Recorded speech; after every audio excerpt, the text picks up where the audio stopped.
Om Gam Ganapatiye Namaha. Om Gam Ganapatiye Namaha. Om Gam Ganapatiye Namaha. Om Brahmamira Striparan Takare Banushashi Bomi Buddha Sha Guru Sha Shukra Shani Rahu Keteva Sarve Graha Shantikara Bhavantu. Om. Greetings and welcome to another episode of Kozmick Kev 100. I'm Kozmick Kev, your host. This is your weekly astro video zine where we take the planets, the grahas, the grabbers of our energy, and analyze their arrangement and go sign by sign in accordance with your sun sign, moon, or rising sign as to what your horoscope will be this week. So this was for Friday, the 20th of May, 2022. Now looking at the sky today, I would see the moon in the constellation of Capricorn. And this is the sidereal if we're looking out in the sky, because most of this is Western astrology, which is based more on seasons. But I'd like to give you the Jyotish, the East Indian version of astrology, the Vedic astrology version first. And so this particular part of the moon in Capricorn is known as Uttara Ashada. Now Uttara Ashada is ruled by the sun. And Uttara Ashada's ruling deities are the Vishvadevas. And they bring all kinds of wonderful qualities to our life. In fact, this part of the sky, they say, is the most auspicious time to die. That saintly people are the ones who pass on when the sun is in this particular sign, which would be basically mid through late January.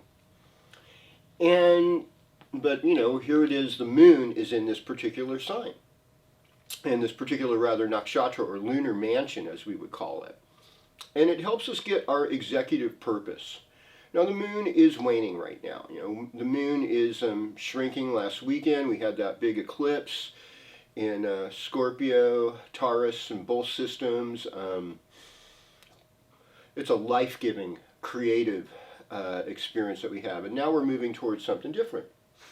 And some of the things that are happening this week that are probably worth noting in astrology is we have Mercury, since it's retrograde, it's going back into Taurus in the Western system. It's in Taurus the whole time in Vedic astrology, or in that constellation. So that's where you'd look to find Mercury. But you're not going to be able to see it very easily because it's close to the sun. And all in all, everything else is probably about the same as it was last week, and we're going to go sign by sign now and do your horoscope, beginning with you, Aries. So, greetings, Aries, and welcome to your horoscope.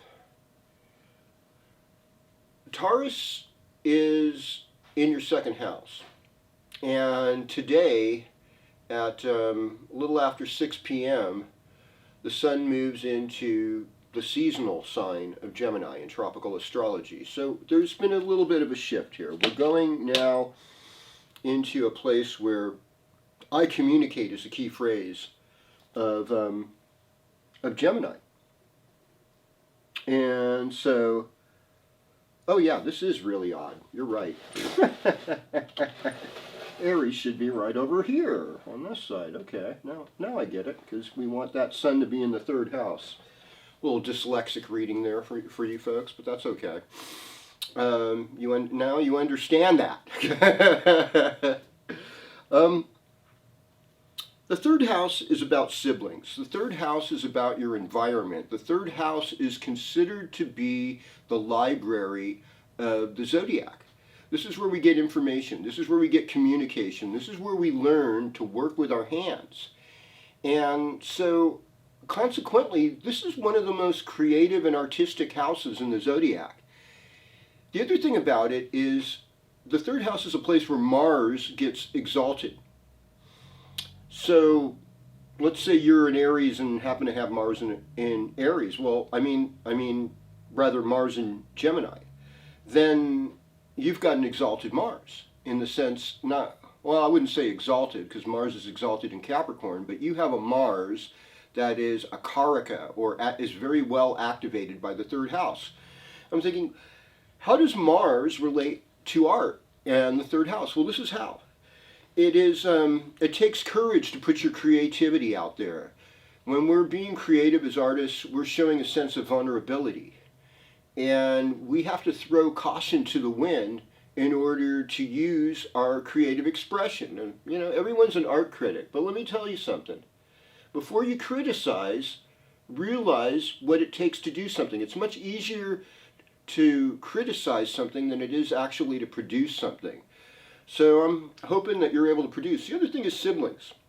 You know, not everybody has siblings as much as they used to, because families are smaller, the economy, population, all of these things have taken place with that. Siblings are really important because they become, especially peer siblings, they had the same parents' experiences as you growing up to some extent. And so they become this reference point to validate your life experiences. And if you can do it in love and respect and not just try to steal each other's things, everything is good, you know? There's a lot of love in that. So, and it's also, if you don't have siblings, friends, cousins, people you knew while you were growing up.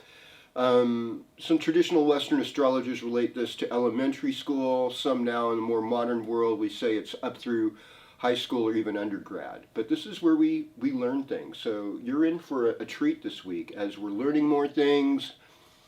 Even in Mercury is going to retrograde back into Taurus on Sunday, I believe. So, you know, there could be just kind of like, let's calm down. Let's see what we went through earlier in the month and last month, and how that relates to our present situation. All right. Lovely. So greetings, Taurus, and welcome to your horoscope.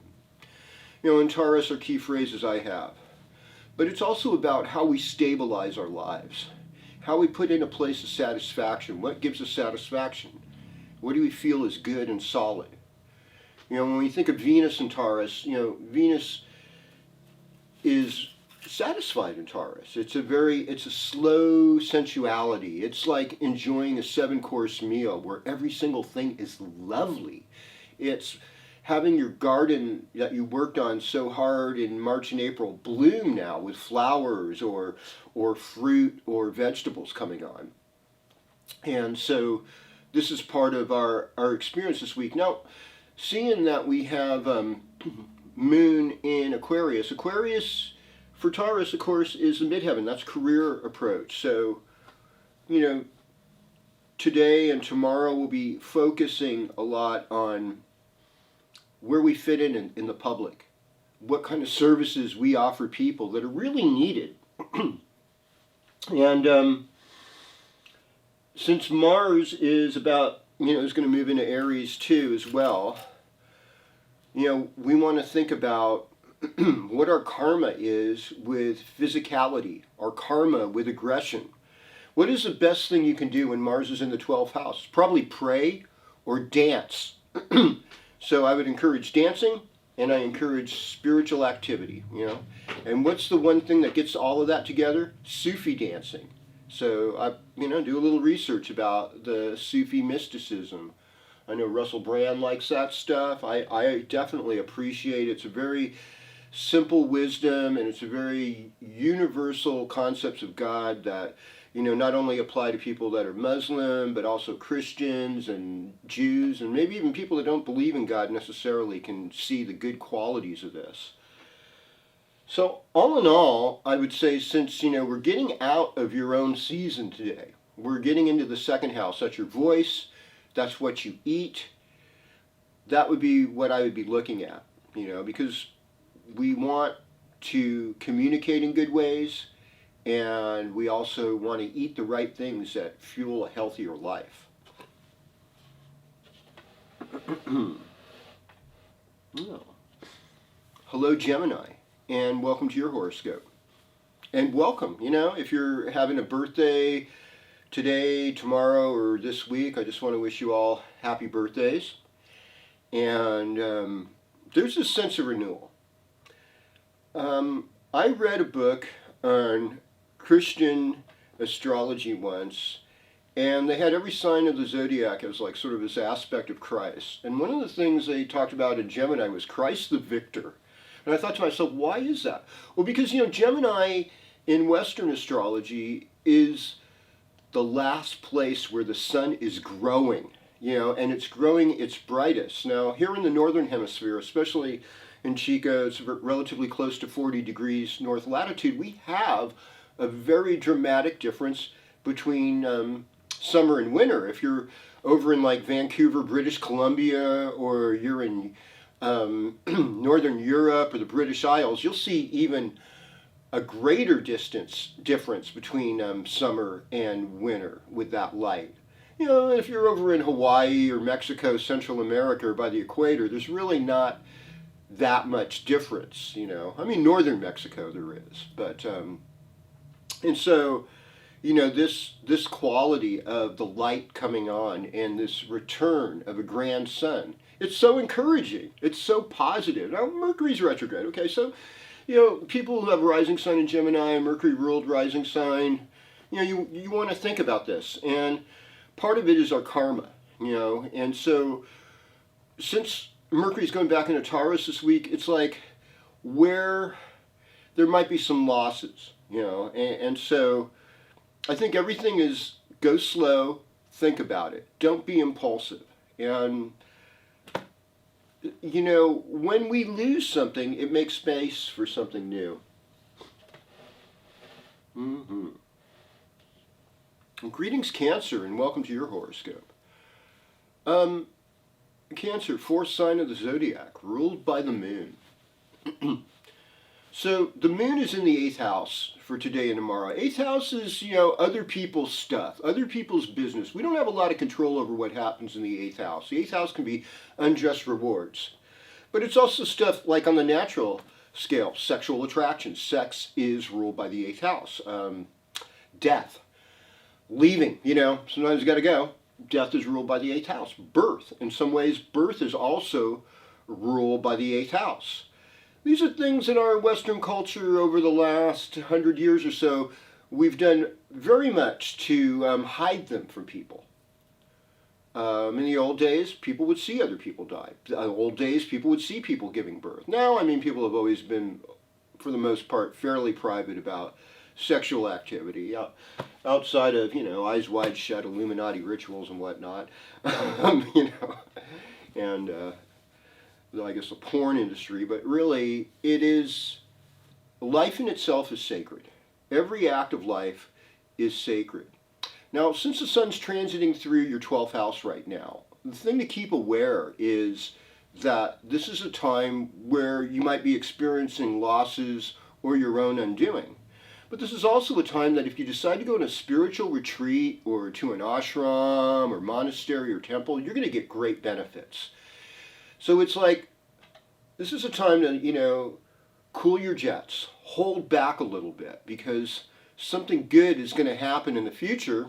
We get to June 21st, sun goes into Cancer, summer begins, and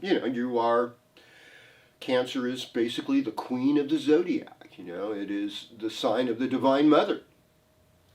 And the other thing is, because the moon goes in every sign of the zodiac in a month, it can be all over the place. I see this more true in Jyotish or Vedic astrology than I do in Western astrology. But at the same time, suppose you're a Cancer born sometime between July 16th and the 22nd. It applies to you. And so with that, I would just say this is a week where you're going to be more in public demand. You're going to fulfill some of your karma with the world, and it's important to look at that. All right, greetings, Leo, and welcome to your horoscope. So what are we looking at here? We have the sun now moving into your 11th house. 11th house is a social life. This is definitely when there's a lot of parties in general. And the 11th house is also places where people reward you It's like an after-work party. It can be political parties. It can be even, your church group or party you throw. But what I see is that, the welcoming of late spring, these long days, returning to barbecues and picnics and getting outside with other people, that is the theme. And, graduation from school, all of this applies to you, Leo. And you know what? You have a reputation of throwing a pretty good party. So this is your opportunity. Now, of course, I always want to use a word of caution here, is that if you only know your sun sign, the information you're going to get from a horoscope like this is pretty limited. And having an astrologer actually do your chart at the time of birth is going to give you way more insights as to what's going on in your life and how you relate to it. But your key phrase is I will. So you're dealing with the will. They say that Leo rules the heart. What a wonderful place to be at. They say the sun rules truth and soul purpose. That's also a wonderful place to be. And it's also kind of like the divine masculine, the king of the zodiac. So we want to incorporate that in our life, regardless of your gender or orientation. It's still, this is all a part of you. It's all a part of all of us. Actually, all of us have Leo in our chart somewhere. All right. Okay. So, greetings, Virgo, and welcome to your horoscope. Virgo's key phrase is I analyze. And, being a Mercury ruled sign and with Mercury retrograde right now, I think what happens, it's more going to affect you in the workplace and with studies and things that you're learning. And why I'm saying that is because, there's that flip-flop from the 10th house of career, which Gemini rules, back into the 9th house that Taurus rules, which actually has a lot of good fortune too. It's like that time where you're riding your bike and you get a flat tire and it's going to make you late, but there's a $100 bill on the ground that you just found. And you wouldn't have found that unless you had that flat tire. It's that kind of experience. So important that when we are going through some frustration to kind of ask ourselves, there could be some good that comes out of this. And if you've got a relationship with the divine and with the source, you could see that your life is more guided, so guiding. And a lot of you Virgos are somewhat skeptical, can be somewhat critical, and are wanting that kind of science, techno truth about things. Just realize that there's a lot more discoveries.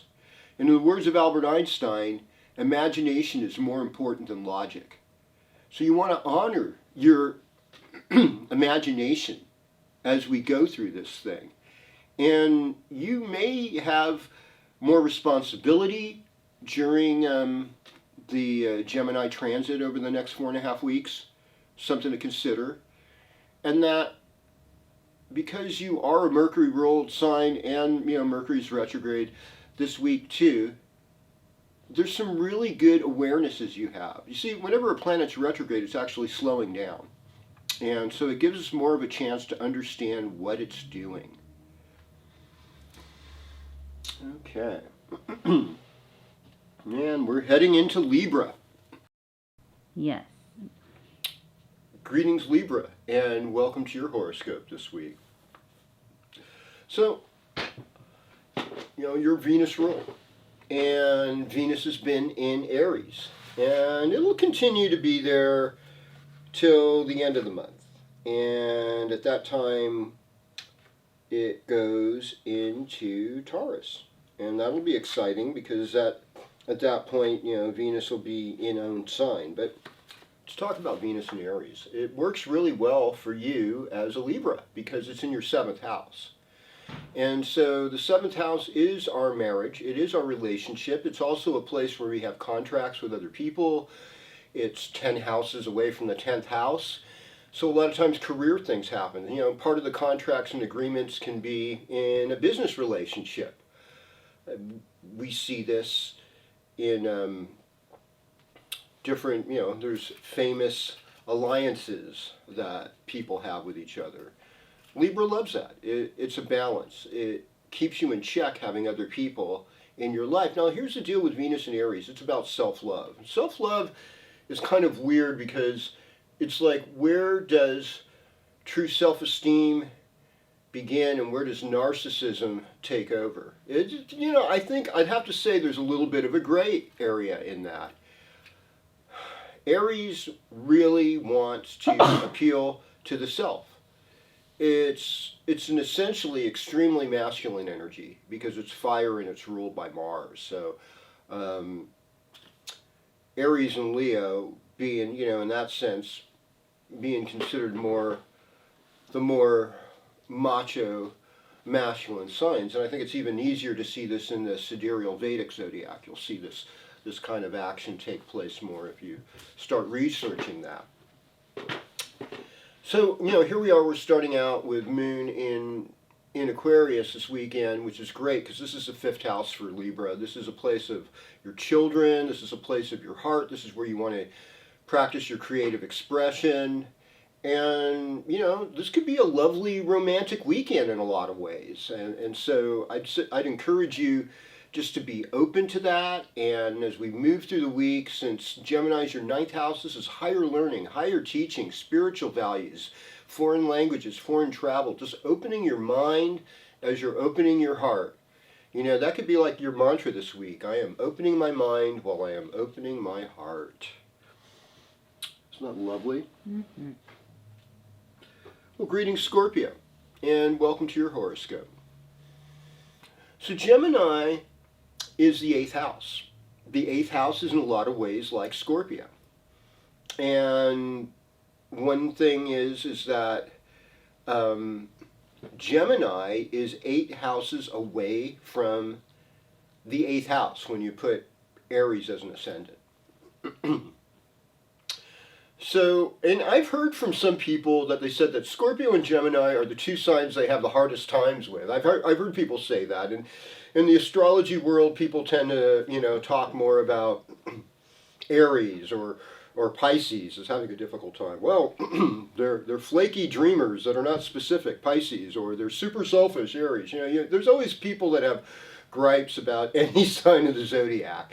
But the truth of the matter is that we're all of them. All of us are all of them, So, being that there's a transit of the sun in your house of unjust rewards, the house of other people's power, you like to have your own power. That's a big deal with Scorpio. But one of the things about Scorpio is being aware of what they're not happy with, okay? So, because it's opposite of Taurus, which is like aware of what they're happy with. When we get to this place, though, 8th house also inspires our intuition. Since Gemini rules writing and stuff, this could be a great time for you to journal, Scorpio. This is like, what are your spiritual revelations? Before I did this broadcast today, I was listening to New Dimensions. They were talking about life after death and the evidence that consciousness remains long after the physical body dies. It was beautiful, and so it's like, we're not this body. Everything that we're going through is just pretty much temporary. In this transit, you can show wisdom, and sure, you could probably enjoy some of your sexiness if you're in a good position to do that. Yeah. I like all the positions, by the way. And, it's very Scorpio talk here. Yes.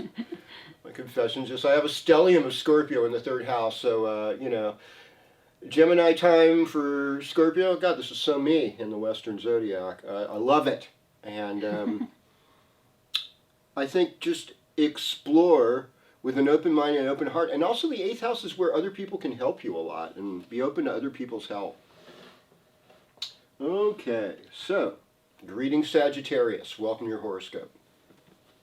So Gemini is your partnership sign. This is the 7th house. This creates a marriage. And I've seen it before. Geminis and Sagittarius in relationship.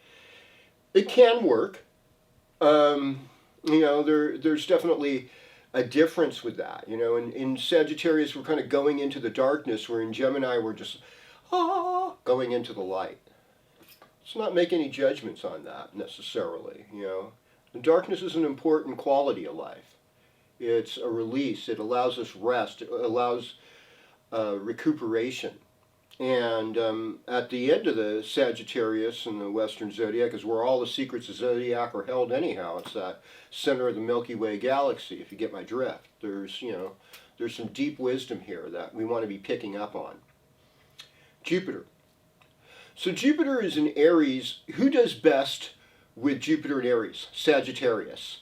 What house does Jupiter like to be in the best? It's the 5th house. That's where it's at. So it's a karaka, we call it. It's an activator. So if you've been having problems with your children, everything is going to improve in that area for you right now. So that's what I firmly believe in. And if you just need more creative juice in your life, to write a new song, to be in your heart, working on any kind of creative project, you're going to do better than you ever did before.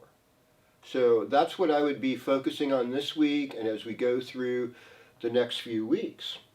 And make good partnerships. Realize a lot of people want to be your friend. You're friendly overall. People like you. Good things are happening, folks. We're going to turn it over into Capricorn time here. Okay. Greetings, Capricorn. Welcome to your horoscope. Pluto, the furthest planet out there. Well, I mean, now there's Planet X and stuff. But Pluto gives us insights. Pluto transforms us. Pluto's got a big view of things. It's a very subtle moving planet. Some people are really scared of it. It takes away something, but it brings us something else. The whole story of Persephone's being taken down into Hades relates to the Pluto story. And it's also a place where we're willing to transform. Now, Saturn is in Aquarius right now, I believe in both systems. Saturn in your 2nd house, it's like get a hold of your finances and your resources and do practical things that you can see are going to help you in the long term. Also, if you've had some problems with family members and maybe growing up was really rough for you, this is a time to do that good, deep psychological work, that nice self-love work. Gemini rules 6th house for Capricorn, so this could be health issues. Maybe you're in a place where there's pollen coming out and you've had more allergies than usual. I mean, generally speaking, the natural D3 of the sun, if you're getting out in it, helps boost the immune system. But this is also where you're going to be working, helping other people, doing volunteer work, or working as a team with other people, uncles and aunts, small pets. All of this can become more of an issue as we go through the week. And I just say a heads up and pay attention to that. And now we are going to Aquarius. So, greetings, Aquarius, and welcome to your horoscope. So we've got Saturn in the 1st house. That's important to think about. It's there with the moon this weekend. So in a lot of ways, when you have moon and Saturn together, this is like a sade sate. It's something that we talk about in Vedic astrology. This is where we naturally feel depressed. We naturally feel maybe a little bit limited. And this is why. Moon is quick. Boom. Every sign of the zodiac, 28 days. Saturn, every sign of the zodiac, 29 and a half years. That is a really large spread. And Saturn is the old woman, the old man of the zodiac. And it's like, I've got perspective. Don't just come off with this rambunctious exuberance that you know it all. I know a lot of hidden things. I know about the people that have been forgotten. I know about the people that have had injustice done to them. So don't be so quick to do anything. And like one of my teachers was saying, Saturn in Aquarius, it brings out the guru to address the needs of the common people. It addresses the needs of the masses that aren't necessarily being looked at, you know. And I mean, the needs I would like to see is, I'd like to see a holistic health program in America, more holistic dentistry. Stop doing medicine to people that is hurting them and harming them, and just assuming because it's backed up by a good corporation that it's right. We need to look holistically at things. And Aquarius, you're rebellious enough to understand these principles. You're also intelligent enough to understand these principles. And you even know how you can buy a report. You could buy a scientific report and have it peer reviewed and get the stamp of approval. All it takes is money, you know. But to have truth and to expose things like that, it takes a lot of courage and it takes a lot of love. What's the sign of courage and love? It's the opposite of Aquarius. It's Leo. So having that kind of boldness that says, hey, you know what? We're going to make things better. So to bring the balance in your life, Leo, be the good ruler. Be that divine ruler that loves other people. You know, that's like going to confront other authorities that have been doing wrong to make things right. I mean, I guess the best example I can use is the Jewish story of Purim, where finally the king realized that Haman was a bad advisor, you know, who wanted to kill the Jews and allowed the Jews to fight for themselves. And they won. You know, so we can change laws to give people options. And I want to see that in this 2022 time with you. Okay. Greetings, Pisces. Welcome to your horoscope. What an amazing time, you know, to be alive. What an amazing time to be a Pisces, I suppose. Gemini rules the 4th house for you. So the 4th house is about coming, or rather the Gemini rules the 4th house. And 4th house is your home base. It's your parents, it's your mother. It's also things of value, sometimes fixed assets, especially if you own property, you own a home. So that's what's going to be a big focus for you as we go through this week. But because of Neptune's influence, there's this thing of wanting to be a more flowing person. How do we do that? We swim, we dance. There's also a focus on getting everything in your house fixed up and weatherized for summer so that, you know, you're not so hot. If you live in a hot area, you know, you can adjust to that. Make sure you have all the water you need and all the coolness you need so you can sleep well and adjust your life accordingly. And there's going to be a lot of family issues and discoveries that'll be made. In fact, since Gemini tells stories, you know, you can get into the stories of your ancestors. The 4th house is like the ancestral house. So when we understand our ancestors, we get a better understanding of who we are. You know, you cannot judge a tree without its roots. You know, the roots have to be deep for us to have good life. And with that said, I am going to close this forecast and just thanking you for being here with me, thanking Anna for running the camera, thanking Riken for helping us with technical things. Om Shanti, Shanti, Shanti. Om Tat Sat.